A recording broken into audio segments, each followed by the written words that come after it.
මේ බයික් එකේ side mirror එක හිටින්නේ නැහැ. ලේසියෙන්ම මෙහෙට වෙනවා. මෙතනින් ඇඩ්ජස්ට් කරන්න පුළුවන් එන ටික තද කරලා. ඒත් ගොඩක් වෙලාවට ගොඩාක් ටයිට් කරොත් එහෙම ඊළඟට වෙන්නේ ඇනට පොට යන එක. ඒකත් කරන්න පුළුවන් සීමාවක් තියෙනවා.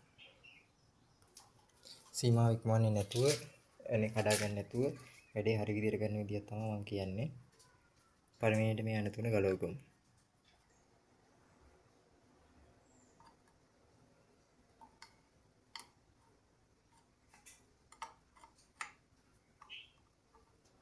හරි මම යන තුන ගලව ගත්තා. යන තුන ගලව ගත්තට පස්සේ මේ යකඩ ප්ලේට් එක මෙහෙම පල්ලෙහාට එනවා. ඒ වගේම අපිට මිරර් එක මෙහෙම අයින් කරගන්න පුළුවන්.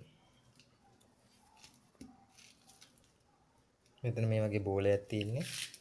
ඇතුළට මේ වගේ රවුමක් හාරපු තැනක් තියෙනවා. මෙතනින් තියෙනවා ප්ලාස්ටික් එකකින් තමයි පොට තියෙන්නේ.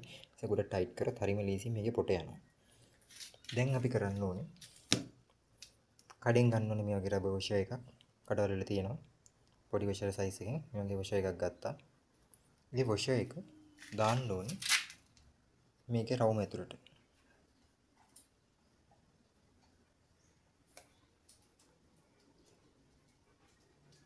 හරි.